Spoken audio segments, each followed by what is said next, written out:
From Hollywood, California, the Lux Radio Theater presents Edward Arnold and Anne Shirley in Come and Get It with Walter Brennan, Lou Ayres, Mary Nash, and Mady Christians.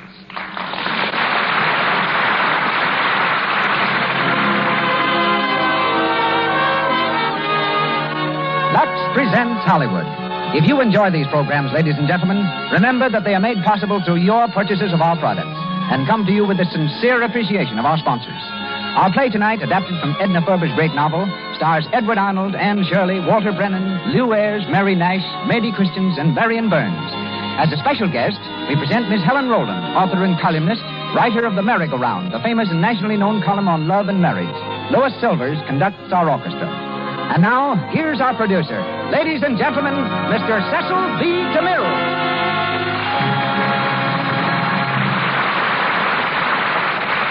Greetings from Hollywood, ladies and gentlemen.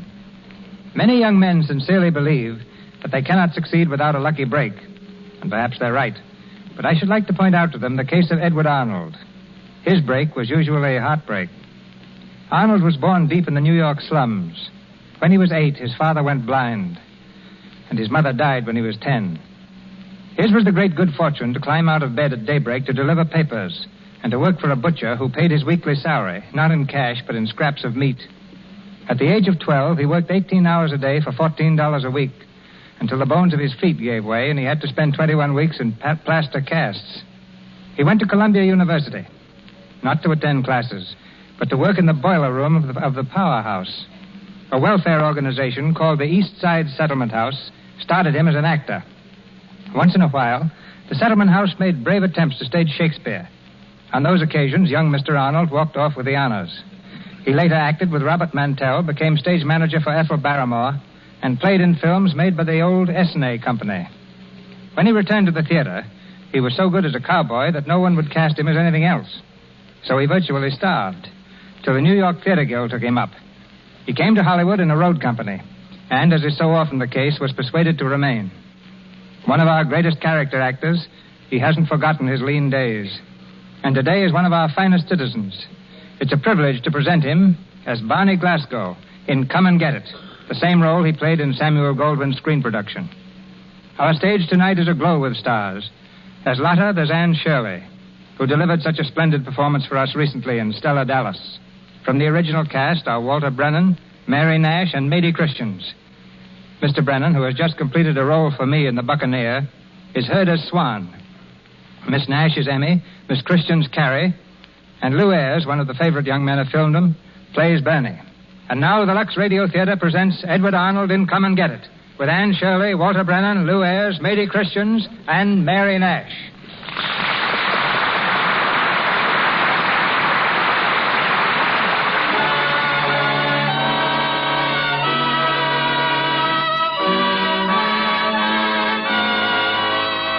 The year is 1880, and our scene is a lumber camp in the hills of Wisconsin. Near the cookhouse, a small boy beats lustily on an iron triangle, calling the lumberjacks to their 5 o'clock breakfast. Come and get it! Come and get it! Set up or we'll fall out! From the road comes Barney Glasgow. He's dressed in city clothes, but his walk is that of a woodsman. He mounts the cookhouse steps and stands beside the chore boy, gazing at him with frank amusement. Come and get it! Come and get it! Set up or we'll throw it out! Hey, son! Give me that rod and let me show you how to do that. Huh? You got to put some zing into your mitt. Now watch this. Come and get it! Come and get it! Set up or throw it out! Set up or throw it out! How's that? Gee, mister, you sure can make that old thing talk. Hey, out there. Hello, Pete. Barney Glasgow. Was that you making all that racket? Who did it sound like? Up to your old tricks, huh? Once a chore boy, always a chore boy. Gee, mister, you was never a chore boy, was you? Well, it's nothing to be ashamed of, son. As long as you keep your cookhouse nice and neat, you don't have to call me mister. Well, there's the boys already. You sure pilled them out with that racket, Barney. Hey, who's that clothes horse up there? It's Barney Glasgow. Hi, boy. Hi, Barney. Hi, Jake. Hi, Pete. Hi, Barney. Hey, wait a minute. Take it easy. Take it easy. Where's Swan? Swan. Isn't Swan around? He'll be right up. I want to see that Swede. What are you doing up this way, Barney? Thought you were an office man now. Oh, just looking around? What's the matter? Ain't we cutting enough timber to suit the old man? As it happens, no, not half enough. That's too bad, ain't it? Who's talking, mister? You or your hangover? What's that? I don't know who you are around here, but I'm Barney Glasgow, and I don't like men drinking on my job. Say, listen, if you think... Get inside. I'll talk to you later. Coming in with the water. Watch your feet. Hey, what's that? Oh, gee, mister, I'm sorry. Hey, you I didn't- clumsy little rat, I'll teach you to splash water on me. Oh, hey. Wait a minute. The kid couldn't help it. Now take your hands off. Yeah? Take your hands off, or I'll give you a dose of it yourself. When are you starting, mister? Right now, you dirty... Maybe that'll cool him off a little. Nice job, Barney. He's been itching for that for a month. Hey, what's the matter here? Break it up. Who's running this camp anyway? It's me or you? I am. Hello, Swan. Oh, Barney, yumpin' Yiminy, why ain't you telling me you was coming? Swan. Yours, I got to see you. Swan, you old polecat. How have you been? Oh, you're spineless frogs here, you big dude, you. What happened here? Oh, I just had to put one of your tough boys to sleep for a minute, that's all. Hey, get up, you. By Yiminy, next time you know better than start monkey business at Barney Glasgow. Hey, Barney, what do you mean you running this camp? That's right. You had just made me the boss of the line. Hey, Yiminy! Big boss of whole line. Bay yours we going to celebrate, hey, Barney? You bet we will. I'm going to take every man in the camp to town. We painted red and black and blue, too. We sure will. As soon as we get this timber down to the mill. Yeah,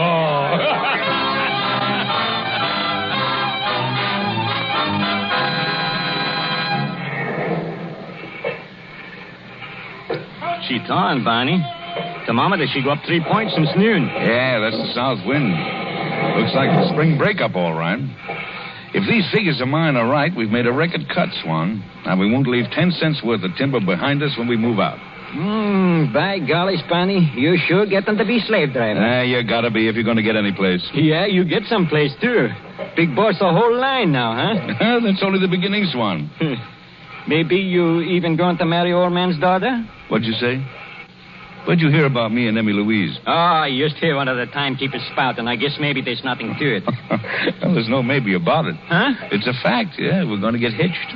Barney, why ain't you tell me, by Yiminy, why I always have to squeeze it out of you like you was a frog? She pretty? Well, she's got a good head on her, I'll say that for her. When you getting married, Barney? Oh, as soon as I get back, maybe. Only before I go, I got to see that the boys get that little jamboree I promised them. Yeah, we take care of that, all right.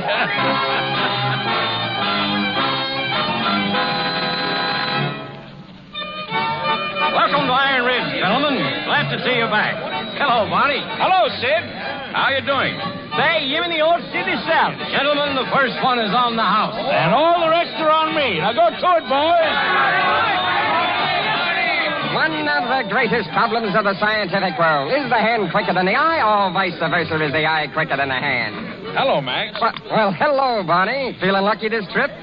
Sure. $5 says the ball is under that shell. Right you are. Step right up, ladies and gentlemen. Now, there are 3 shells and the little round ball. Pick the shell that covers the ball, and you win your bet. Try it again, Barney? Well, why not? Can I bet anything I like? Anything you like. Fine. I bet $1, $2, $3, $4, $500. Hey, wait a minute. You can't do that. Oh, sure I can. No, don't do it, Barney. Well, can you cover it? Well, I'll have to ask the boys. Barney, $500? What if you lose? Oh, let me alone. I know what I'm doing. Now, come on, boys. Give me a little elbow room around here. Will you? Move over there. Oh, excuse me. Oh, that's all right. I didn't see you standing there. You going to bring me luck? If I do, it'll be the first time. Oh, so you're not lucky, huh? You think I'd be here if I was? Sid says it's okay, Barney. Yours okay. Go ahead. Fine. Are you ready, Barney? Let her roll. Barney, you're crazy. Now watch me closely, gentlemen. Kindly observe that I wear no mustache to deceive you. There you are. Now, which shell is it under? Well, she's under this one. Oh, is she? Well, pick up the shell and let's see. And not on your life, mister. You pick up the other 2 shells. Good boy, Barney. You got him by the short hairs. Now you hang on. Look here, Barney. That ain't the way to play this game, and you know it. Well, it's the way I'm going to play it. You pick up those other 2 shells, girlie, and let's see if the ball is under them. Sure. Nothing under here. Looks like you win, mister. Yeah, well, thanks, Sid, and thank you, girlie. Come on over and sit down. Thanks. Are you always so lucky? Not in a long time. Nothing so good looking. I wasn't thinking of myself. I was. Come on over. I'll be there in a minute. I gotta sing another number yet. All right, but don't keep us waiting. Come on, boys. The rest of the night is on me. With you, Sid. What you want? Want me to get your money back, Sid? I'll give you $100 if you do. All right, give me something to knock him out with. Sure, here. There's a powder on this cigarette. Wait a little while, then slip it in your drink and switch glasses on him. Okay, and I'll see you later for that $100. Yeah, wait till this crowd leaves before you slip it to him. I don't want no trouble. I got it. Now, yell at me, Lana. Go ahead.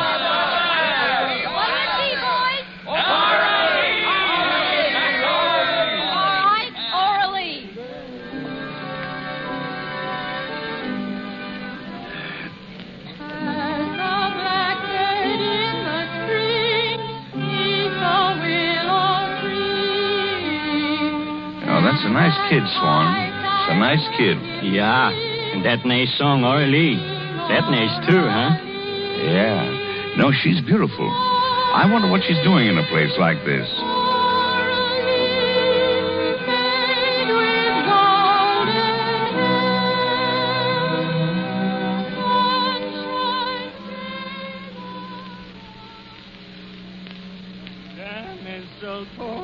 Oh, wait a minute. Cut it out. What's the matter? It's getting late. Sid'll be ready to close up soon. Yeah.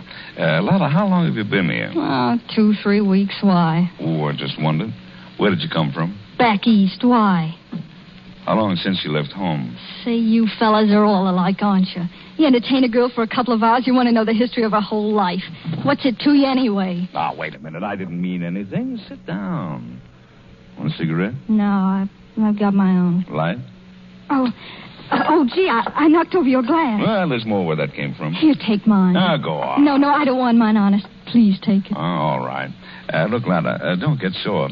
But is there any good reason why you can't pull out of here and go back to your folks? If you must know, there's plenty of reasons. 165 reasons. Just railroad fare, huh? Ain't that enough? You think that kind of money grows on trees? Sometimes. Here's enough for railroad fare, a couple of new dresses, and a little something extra to buy a present for the old folks. Huh? Bonnie, are you crazy in the head? Hey, mister, you ain't trying to make a fool out of me, are you? No. I just think you're too fine a girl for a place like this, that's all. It's all velvet. Go on and take it. No. Go on. No, I tell you. What do you think I am? Oh, Swan, you better get this fool out of here. Too proud to take it, huh? Get out of here, I tell you. I ain't fooling. Your crowd's gone. If you think Sid's gonna let you pack off that bankroll, you got another thing coming. That's all I gotta say. Oh, go on, Barney. Please do what I tell you. All right, but you're coming with us. No, I'm not. I'm staying right here where I belong. Yeah, well, then I'm going to stay with you. He's looking at you, Lotto. Don't drink that. Why? Put that glass down. Why? Put it down. What the? Why you do that? Why you knock glass down, huh? Because she's just the kind of a girl I thought she was. We're getting out of here now, the three of us. Come on.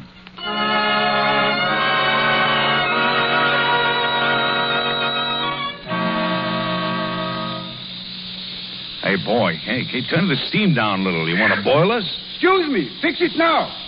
Finished steamboat. That Yemeni ain't nothing like finished steamboat, Barney. Lotta ain't noticed tonight. That's what I'm afraid of. Say, isn't she grand? Did you ever see anybody like her, Swan? By yours, it's funny thing, Barney. I never see you get so crazy about girl before. All in 1 week, too. When did I ever meet a girl like her before? You like her, huh? Like her? It's more than that, Swan. It's a lot more. You know, she's everything I've always looked for in a woman I never found. She's every woman I've ever met, all in one. You got to be nice to her, Sonny. She crazy about you, too. Nice to her? Say, haven't I treated her like she was my own sister? Mr. Glasgow. Yeah, what? Man here to see you. Say his name is Hewitt. The old man. Get me out of here, quick. Tell him to meet us in the dressing room. Yeah. Sit down, Mr. Hewitt. We'll be with you in a minute. I'll speak to you now. I got to get right back to Chicago. Oh, yeah? Barney, who's that woman you've been running around with up here? Now, you didn't come all the way up here to ask me that, did you? Never mind about that. I heard all about your goings-on, and I'm surprised at you, Barney. I really am. Well, I don't blame you. I'm a little surprised myself. Well, as long as you realize it yourself, I won't say any more.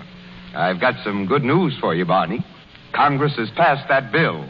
They're giving railroads every other section of land along any new right-of-way. They are, eh? Yes, and if we work fast, we can put your scheme into operation. What scheme?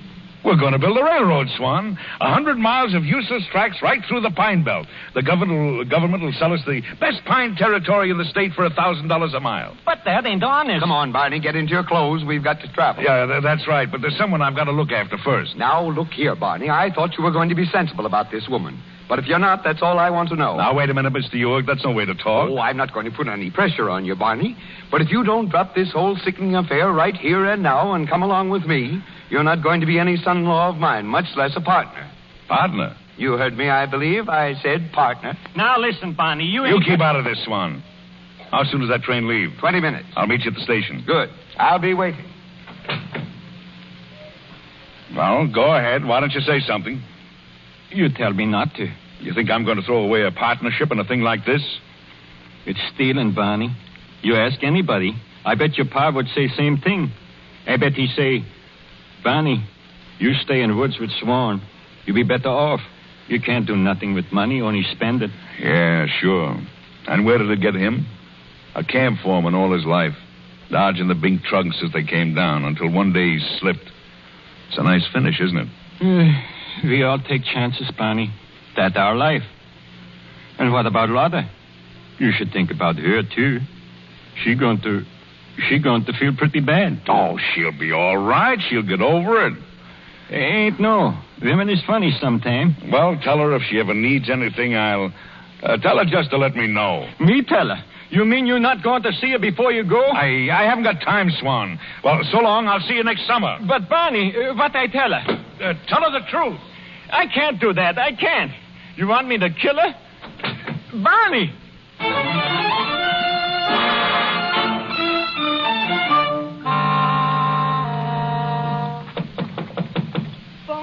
Barney, is that you, darling? It's me, Lotta. Oh, Swan, come in. Where's Barney? He said he'd be ready early tonight. Lotta, He said if we could polish off this town tonight, we might go up tomorrow and wait to take a whack at La Croix. Oh, crazy, Barney. Listen, Lotta, I got to tell you something about Barney you ain't know. Sure, I know. He's just on a big spree, and I better not take him too seriously. That's what I'm trying to tell you. Oh, Swan, I know women have spoiled Barney, but, this ain't anything like that. I knew it the minute I seen him. It was like getting a bang on the nose. For a while, I didn't know what was the matter with me.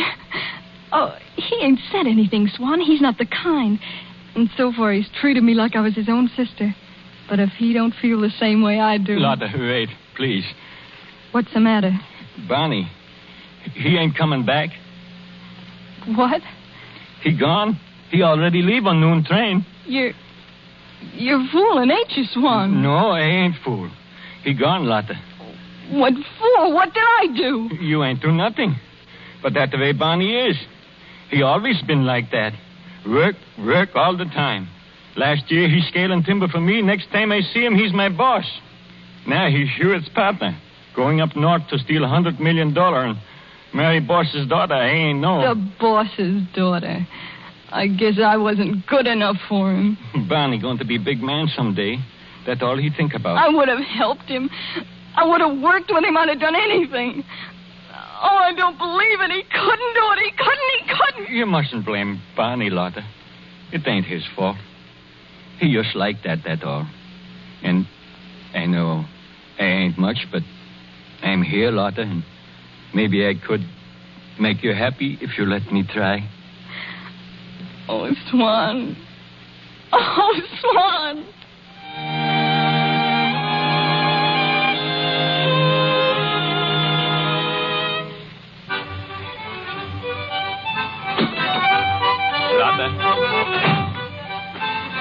You ready, Lotta? Yes. They're waiting for us. I know, Swan. You're a fool to marry me. No, Lotta. I don't love you. Yeah, I know. You love Barney. But you like me little bit. You're willing to marry me after I tell you a thing like that? Yeah, sure. I love you, Lotta. I got to look after you. And now maybe you give me a little kiss just for luck. A man as good as you are will always have luck, Swan. And If you want me as bad as that. They waiting for us, Lotte. All right. I'm ready.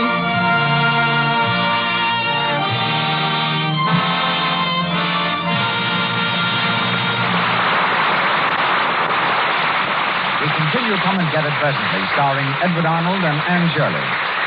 While we are waiting for Act Two, we want you to go with us to a party. Let's join Dorothy M., a fashion reporter, who is taking in this party with an out-of-town friend. Wait till the folks back home hear about this. I never saw so many famous people in my life. Oh, Dot, look over there. Who's that? Oh, I've been looking for her. This year's best-dressed New Yorker. Some hat. Oh, Dot, it must be at least a foot high. That's very smart this year. See, she's wearing a lame suit to match the hat. And the skirt is much shorter. There's a new fashion note. What? A run in the left stocking. Oh, she must be dying. That's happened to me, and at the worst moment. You'll have to learn my rule for cutting down stocking runs. Use Lux Flakes. Why Lux Flakes? Why, indeed. Well, for one thing, because it has no harmful alkali. And, of course, with Lux Flakes, there's no rubbing. You know, rubbing stockings with cake soap weakens the threads. I hadn't thought of that, but I suppose it does. But just sousing them up and down in Lux Suds saves the elasticity of the threads. And then they stretch without snapping so often. Oh, I've saved an awful lot on stockings by luxing them. You better tell the best-dressed lady about Lux. She'd probably be grateful. I might put it in the column tomorrow. Note to a dubiously well-dressed woman. Get a large package of Lux Flakes and start luxing your stockings. It helps cut down those embarrassing runs, which can ruin even the best-dressed woman's appearance. Our producer, Mr. DeMille.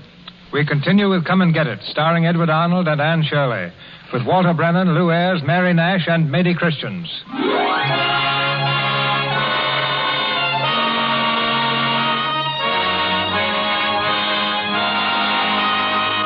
25 years have passed. Married to old Hewitt's daughter, Barney Glasgow's success was certain, his advancement rapid. He's at the head of the firm now, the perfect type of middle-aged business executive, quick in his decisions and sure of his judgment. In the bedroom of his handsomely furnished townhouse, he stands before the mirror, carefully adjusting his tie. Evie, his daughter, enters with a letter in her hand. Morning, Dad. Well, the Gibson girl. Aren't you getting old enough to have your breakfast in bed? None of your guff, please. I like my breakfast hot and plenty of it, just like you do. Here's a letter from Swan. Oh, yeah? Well, open it up and read it. I did already. He says, Dear Barney, may Beck is better, so I go back to work next month, if that's all right with you. Maybe you think I'm too old, but I ain't. You come up here, I show you. Make you look sick cutting tree down. Just like I always did, babe. Is that true? Well, I never liked to hurt his feelings. Go on. Anyway, there's a lot of deer and quail, and I saw some new bear tracks yesterday by the creek, but don't come up on my account. Thanks for nice stone you send for Lotta's grave. Must cost you lots of money. My sister Carrie and young Lotta send their love. Lotta, she's a big girl now. You wouldn't know her. Say hello to your wife and the young ones. They must be getting pretty big now, too. Your friend, Swan Bostrom. Good old Swan. Dad, why don't you take a run up there? Oh, gosh, I'd like to, you know. I haven't seen Swan for 3 or 4 years, the old polecat. What's that he said about a stone for Lotta's grave? Well, I sent it up when you went back east for the convention that time. Oh, you did? What for? Well, seeing that you've always let me read Swan's letters to you, it wasn't hard to put 2 and 2 together. Especially after the look on your face when you got word that Lotta was dead. Well, that was very nice of you, but it's none of your business or anybody else's. Look, Dad, why don't you go up in the woods and kill a couple of grizzly bears instead of going around here acting like one? What? Honest, you've gotten awful prissy lately. You could leave today. Do you good. Well, so aren't you having a party tonight? You know I am. And the very thought of it makes you want to cuss. Well, how did you know? Oh, because it makes me feel a little that way, too. Dad, take me with you when you go up to the ridge sometime, will you? Sure I will. We'll take a trip all by ourselves. Oh, that'll be wonderful.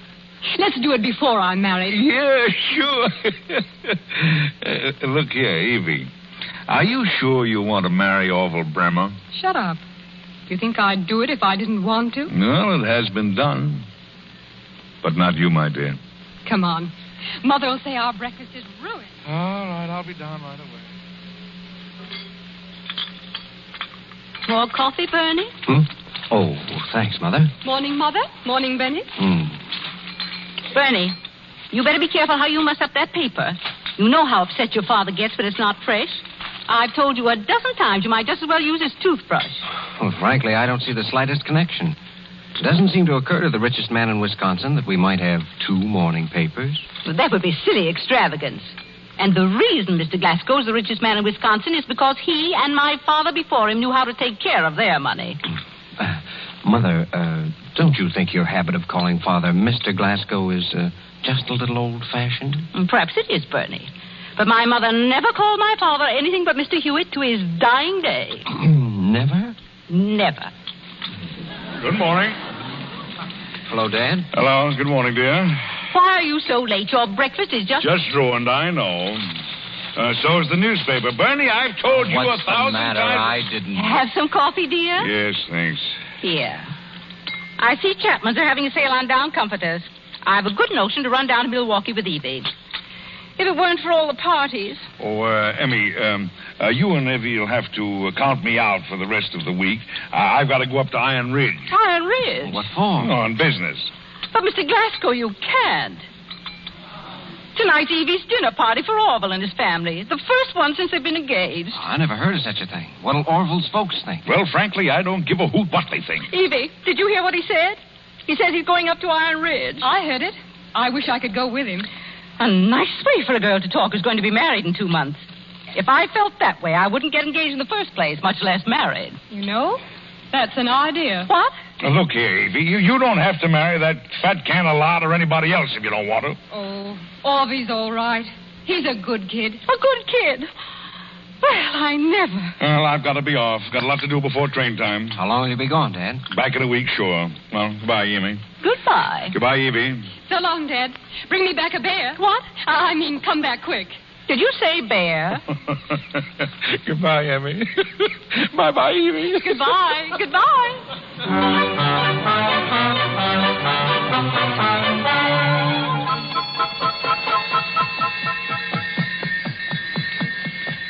Well, you're looking fine, Swan. How's the old back holding up? Pretty good? Yeah, pretty good. Hurt Nate sometimes. We getting old, maybe, huh? Old? Not me. Say, I'm hungry. Where are we going to eat? Out at the camp? Well, no, I got bad news, Barney. The camp, she burned down in the middle of night. What? Oh, that big fool cookie I sent over, he start fire, then... You mean to say I can't stay at the camp? Why, doggone it, I only came up here to shoot. Well, I'll go back on number 11 tonight. Ah, Barney, we ain't need no camp. We get this anyways.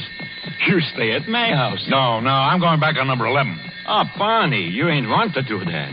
This first time I see you for years. You got to see my sister Carrie and young Lotta. You ain't see young Lotta since her mother died. Well, that's right. Well, where is she? Up at hotel. I tell my sister Carrie she got to have bang up breakfast to you. Carrie? Oh, that's so. Carrie's working at the Ridge House. Yeah, sure. She had waitress. And my young Lotta, she waitress there, too. She is? But she's only a kid. She can't be old enough to wait on a table already. No. Wait till you see young Lotta, by Yemeni. You soon find out how old you are. Oh. Hello, Mr. Glasgow. Oh, hello. I guess you don't remember me. I'm Carrie, Swan's sister. Why, Carrie, hello. Swan said you'd be here, and I'm getting a nice breakfast all ready for you. Oh, that's fine. Have you got any good Swedish food, Carrie? No, not here. But how'd you like to come to Swan's tonight, and I'll get you a good supper? All Swede cooking. No, I can't. I'm taking number 11 back tonight. Customer over there wants to see you, Aunt Carrie. Oh, Lotta, come here. Lotta? Is that Lotta? You want me, Aunt Carrie? Yes. This is Mr. Glasgow. Pleased to make your acquaintance, Mr. Glasgow. Lotta? Kind of favors her mother, doesn't she? Why, she's the image of her. Everybody says that who used to know Mother. You knew her, didn't you? Yes. I knew her. Well, I gotta get busy. See you later, Mr. Glasgow. Yes. Sit down, Lola. Oh, I can't now. Oh, go ahead, sit down. It's all right. Well, how long have you been working here, Lola? just a couple of months. Of course, I helped Aunt Carrie off and on ever since I came out of high school in Ashland. I graduated there. Well, that's fine, isn't it? Do you like it here? Oh, they pay pretty good, but I don't like waiting on table much. Oh, the fellas get too fresh, do they? Not with me, they don't. Oh, still and all, I'd like to go to Milwaukee or somewhere and learn something. Not be stuck in some jumping-off place like Pa and Aunt Carrie have been stuck all their life. Well, you won't be. No, I wish I was sure of that. Do that again. What? Laugh like that again. Why? You know, you want to get your teeth fixed. That one on the side is a little crooked. Oh, yes, I ought to. They're all even except that one. Well, I'd better get your breakfast. Pa said you're going back on number 11. Who, me? Oh, no, I'm not in such a hurry. I can get it tomorrow or maybe the day after. You're going to stay. Oh, Pa'll be so glad. We'll see you then, won't we? Oh, sure. Sure, you'll see me.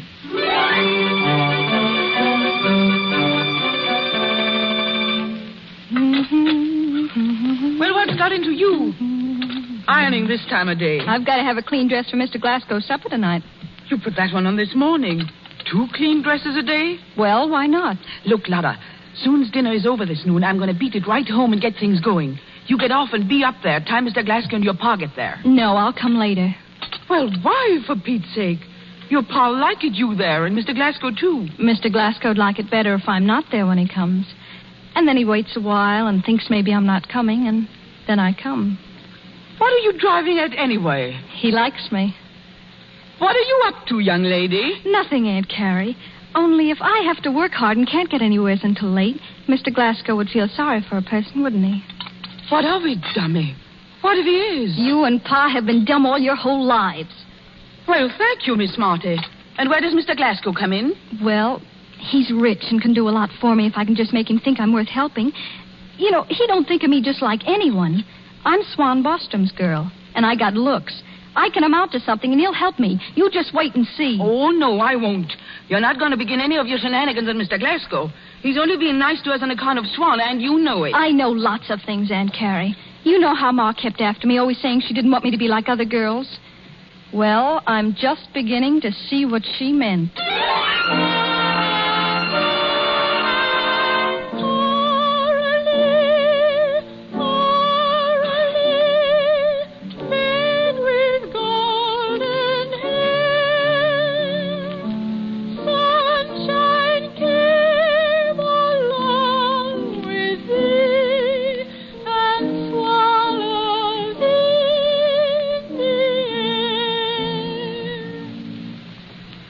That was nice, Lotta. Hey, Yemeni, she sing that good, huh, Barney?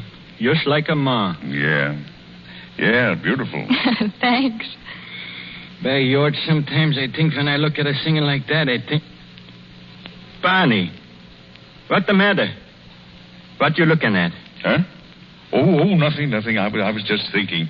Here, let me fill your glass, Lotta. Thank you. Well, for Pete's sakes, Lotta, give me those glasses, Mr. Glasgow. She ought to be waiting on you. And she isn't going to wait on anybody anymore if I can help it. Huh? Oh, what do you mean? Well, girls like her have got no business in a hotel dining room. It's a crime, the way those men looked at her this morning. You don't realize it, Swan. She's got to have the right start, and I'm going to help her. Me? Oh, Mr. Glasgow. Well, why not? It's the least I could do, for old time's sake.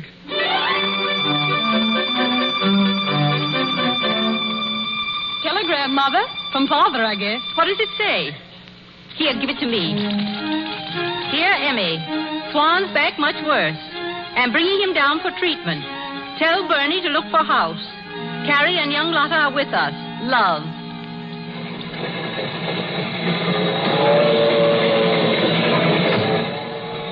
What, Lotta, dear, what's the matter? Didn't you enjoy your dinner? It's the last meat I'll eat in that dining car. Why didn't you tell us we look like rubes? What are you talking about? You looked all right. Don't lie to me. You were ashamed of us. I could see it and I could feel it.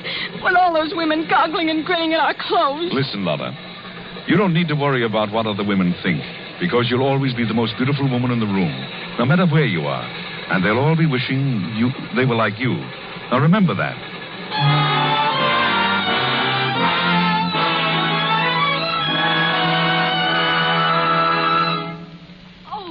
Carrie, just look at it. It's the most beautiful house I've ever seen. It's heaven, that's what it is. It's almost too good for us. I don't know. Oh, Aunt Carrie, I didn't know anybody could be so happy. Was there ever such a man as Mr. Glasgow? All he's doing for us, for Pa. Yeah? He's sending me down into town again tomorrow. Wants me to pick out whatever I want. What do you mean? Clothes, silly. Well, you've got enough now, Lotta. Not to suit him, I haven't. He wants me to be as well-dressed as anybody in this town. Better even. And I will. You can bet on that. Lotta, wait. You mustn't do this. Why not? Because you mustn't. There's more to this man than just doing things for Pa. He's known Pa for years. He never did anything for him before. How's it all going to end, Lotta? How do I know? Lotta, Mr. Glasgow is a married man. More than twice your age. What if he is? Nobody in the world has ever been so good to me as he has.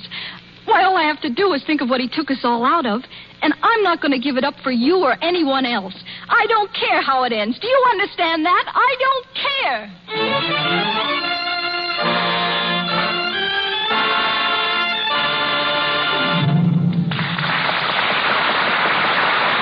We pause for station identification. This is the Columbia Broadcasting System.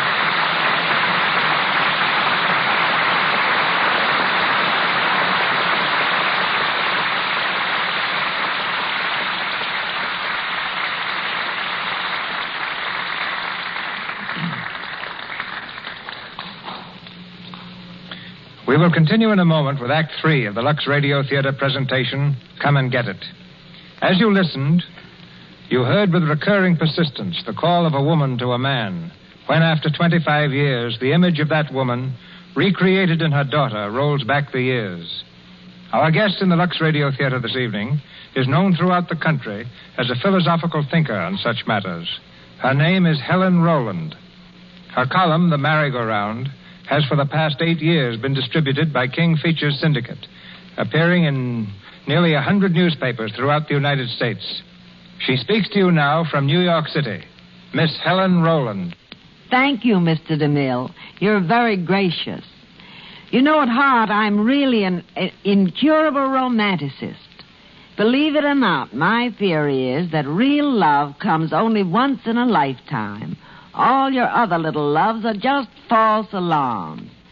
Life, after all, is like a poem. The most important thing about it is not that it should be long, but that it should be beautiful and interesting. And that's what love makes it. I don't believe that a man's heart, or a woman's either, should curl up like a cat and go fast asleep after 40. There's no reason why you should not have love, companionship, and romance as long as you live. But seek it with somebody of your own generation.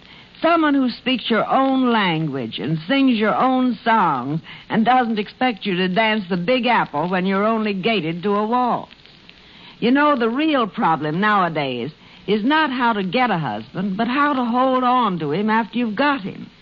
To find your mate, that is luck. To know him when you find him, that's inspiration. To win him when you know him, that is art. To hold him when you've won him, that is a life work. I've just been asked if I believe that it's the hand that rocks the cradle which rules the world. Well, that may be true, but it's the hand that keeps itself soft and white and kissable that gets the man. That's one reason why we women owe a vote of thanks to such a marvelous product as Lux. For the loveliest white hands sometimes have to get down to such things as dishwashing. And Lux Flakes keeps your hands soft and smooth and make dishwashing almost like a beauty treatment. You know, it's far easier to keep a dozen men guessing than to keep one man after he's stopped guessing. And a man always stops guessing about you when you've ceased to be a parlor ornament and have become a kitchen utensil. But all your life long, you can have love and romance. It may come in the springtime of life, all fresh and glowing and tender, or it may come in life's Indian summer. But if it's the real thing, it never dies, because love is not a fleeting infatuation. It is understanding, flavored with sentiment, tenderness, colored with romance, comradeship, sprinkled with stardust. And that combination is immortal. From Hollywood, we send our thanks, Miss Rowland. And return now to Edward Arnold and Anne Shirley in Come and Get It with Walter Brennan, Lou Ayres, Mary Nash, and Mady Christians.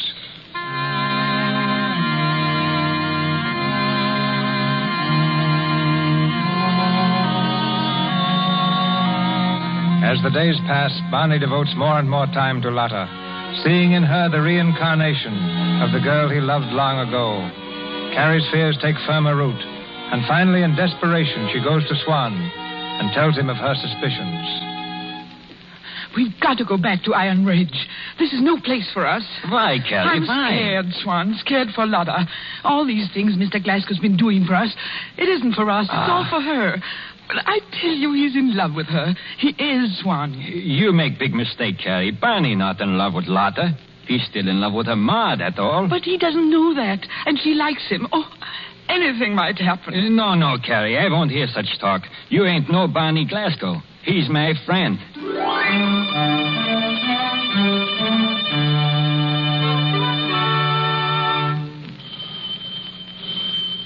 Just a minute.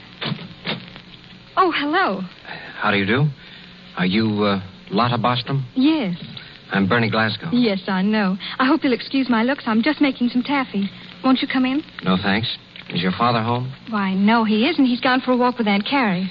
Then I'll tell you what I came to say.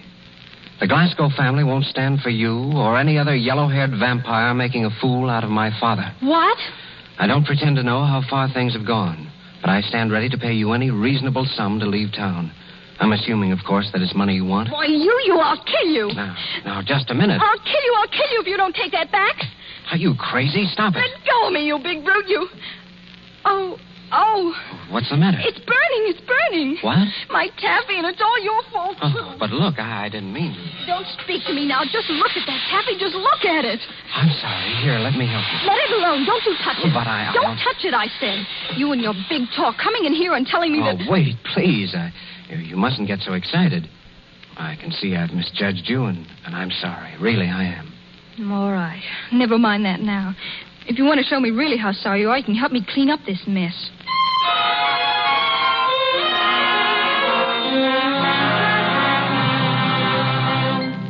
Keep putting your hands in the flour, then the taffy won't stick to them. Oh, I get the idea. Go on, Mr. Glasgow. What were you saying about paper? Oh, yes. Well, the art of paper making was first used by the Chinese, the ancient Chinese. To them is generally conceded the discovery of the art of paper making of the sort familiar to us, from fibrous matter reduced to pulp. Really? I never knew that. Oh, yes.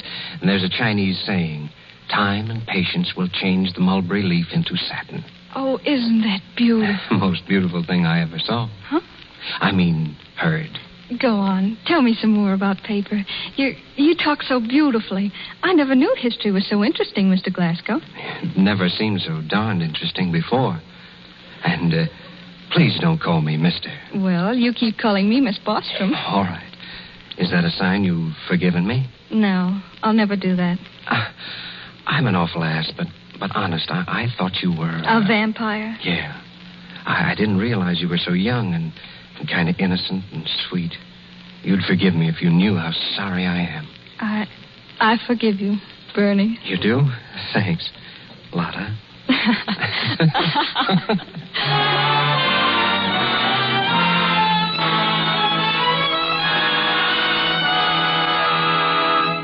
Sit down, Barney. You wear holding carpet walking up and down like that. Well, where is she? She ought to be home from business school now.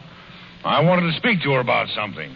Oh, I think maybe it was me you come to see. Well, it's all of you. But I like folks to be in once in a while.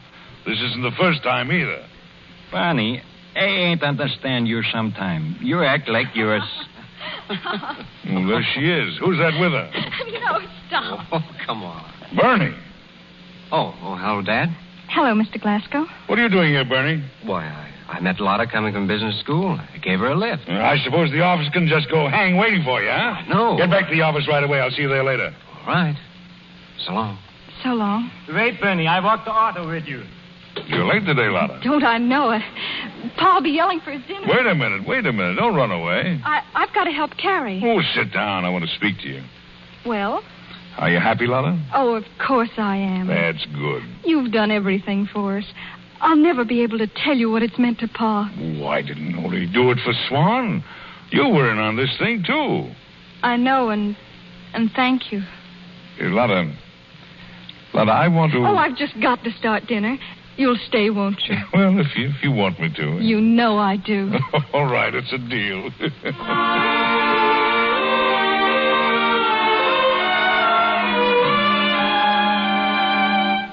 Hey, Swan, what do you think of that? Paper drinking cups, brand new idea.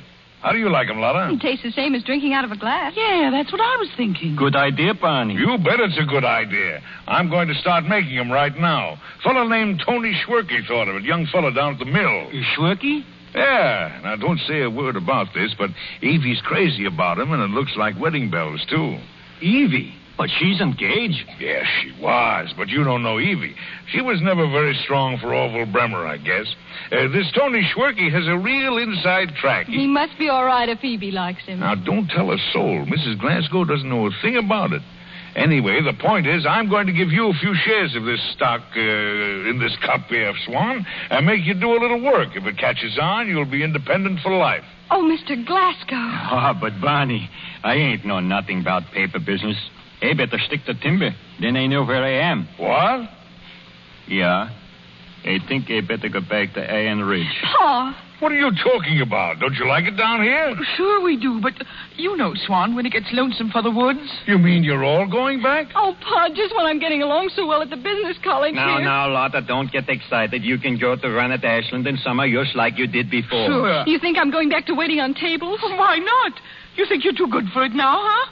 Oh, now I see. You put him up to this, didn't you? Just because you think someone likes me and I might be happy. Well, I'm not going back to Iron Ridge. I'm going to stay here and take what I've a right to. I don't care what anybody says. I'm not afraid. I can look out for myself.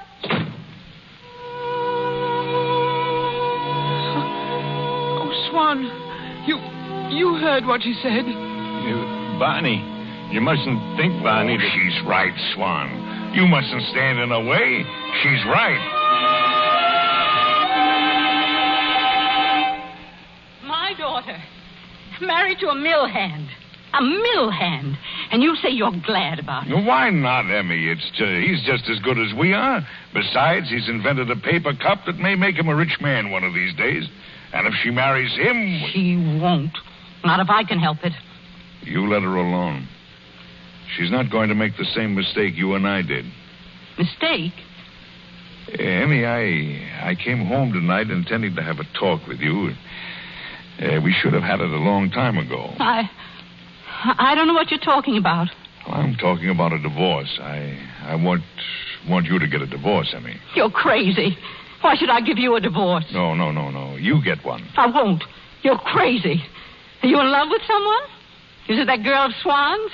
Or are you trying to trade an old wife for a new one? Now, listen, Emmy Louise, you're not happy with me. You married me, and a fortune with me. And I've paid for it for 25 years. And so have you. You never cared for me, did you? Answer me. I did you a great wrong marrying you. I never really... No, don't say it. Don't say it. I know it's true. I've always known how you felt. But I loved you.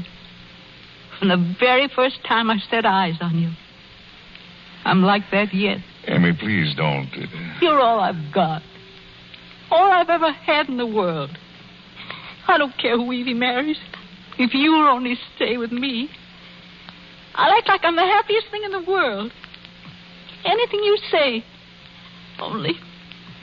Only don't leave me. Emmy. Don't. Emmy, please, don't cry. Please don't cry, Emmy. It's late, dear, and you'd better go to bed. We won't talk about this now. We'll wait.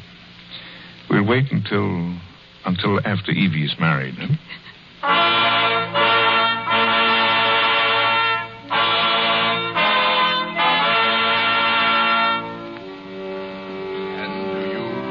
Glasgow, take this man for your wedded husband? I do. Then I now pronounce you man and wife.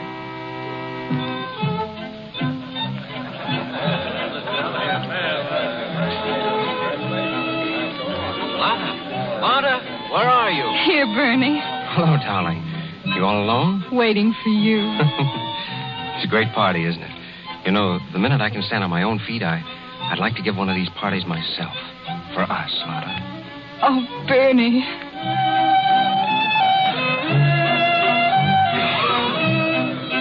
All ready, Evie? All ready, Dad. Where are the grips? They've gone, dear. I took care of them. Can I bring you anything from Chicago, Mother? Yes. If there's a sale of down comforters, you might. Oh, never mind. I may not be here. You may not. What? I can't tell you now. I'll see you outside. Come on, Evie. Oh, wait, Dad. Do me one more favor. Sure. Will you find Bernie for me? Tell him I've got to see him. Sure. Where is he? I think you might find him with Lotta. That's where he usually is, isn't he? What's that? With Lotta? I saw them upstairs together in the front room. Oh. But it can't be that soon, Bernie. But it will be. Lotta, darling, how did I ever live before you came in? Oh, Bernie, dear. Why, Dad, what's the matter with you? What are you doing here with her? Lotta and I are going to be married. Why, you fool. She's my girl. She's my girl. Don't you believe him, Bernie? It's a lie. It's a lie. Ask Aunt Carrie. Ask Pa. He's lying. Say you're lying. Say it's a lie, what you just said. I'll show you who's boss around here. Say it's a lie or I'll beat the daylights out of you, father or no Why, father. you little good for nothing. Bernie, let him go. Let him go. You'll hurt him. Take your hands He's off your it. father. He's an old man. Get out. Both of you. Dad, Get out. An old man. Old man. An old man.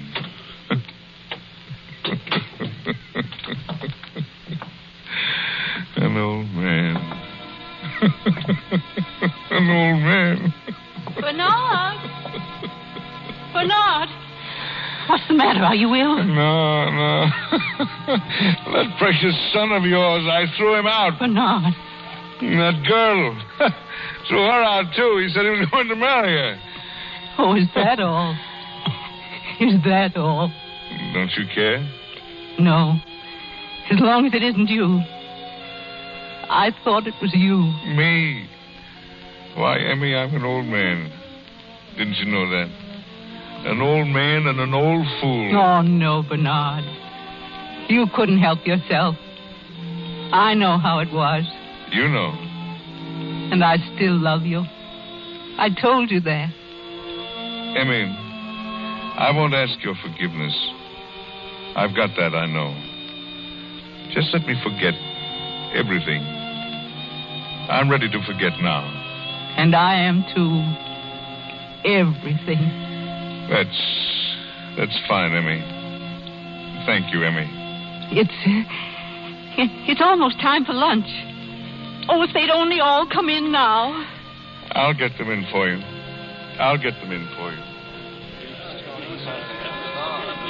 Barney. Hey, Barney, we going to... Barney, what's the matter? Oh, nothing. Why, you look like maybe you see ghost. Swan, where's that old triangle? The one I bring you? Yeah. They hang it over here on porch, but... stand by me, Swan. Stay with me. Barney, you sure something ain't wrong? Oh, no. I'm old, Swan. I'm an old man. And an old fool. Come and get it! Come and get it! Come and get it!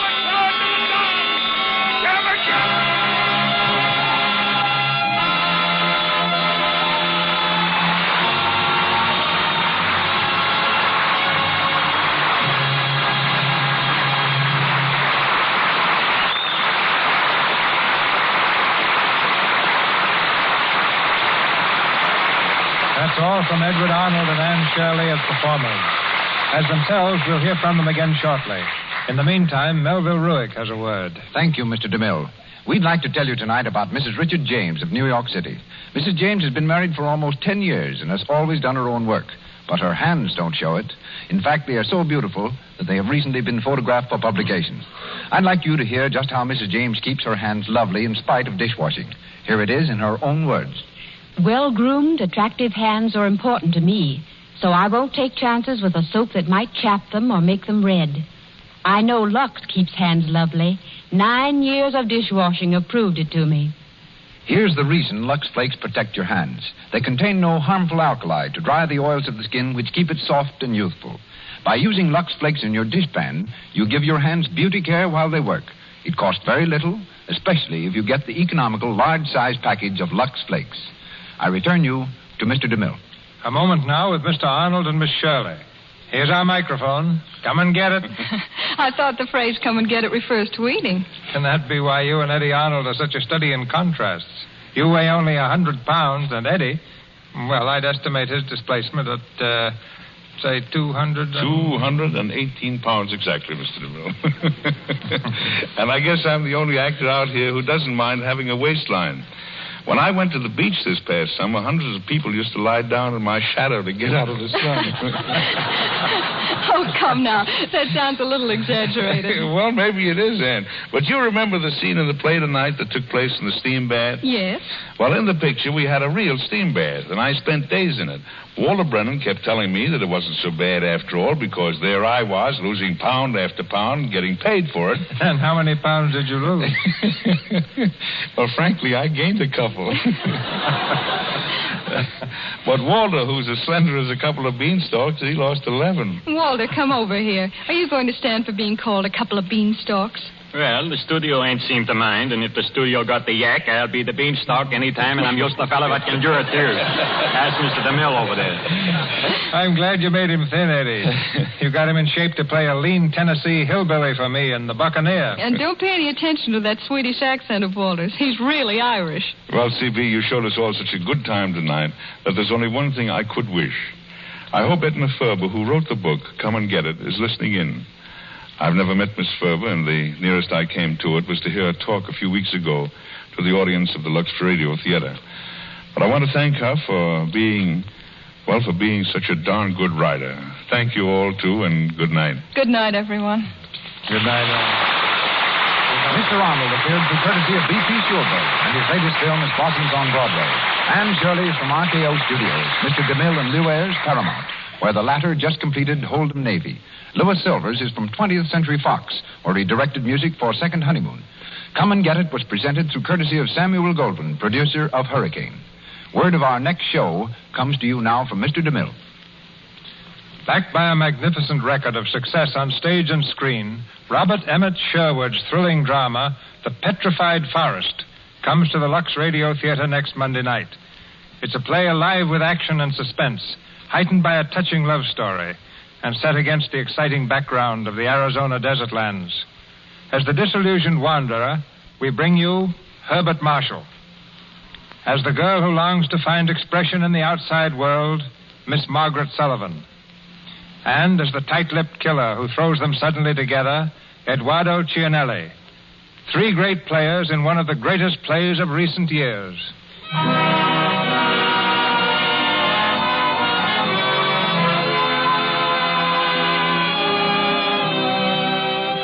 Our sponsors, the makers of Lux Flakes, join me in inviting you to be with us again next Monday night when the Lux Radio Theater presents Herbert Marshall, Margaret Sullivan, and Eduardo Cianelli in The Petrified Forest.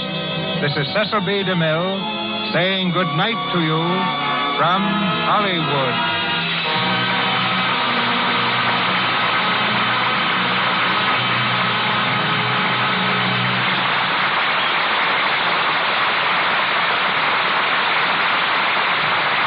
The announcer has been Melville Ruick. This is the Columbia Broadcasting System.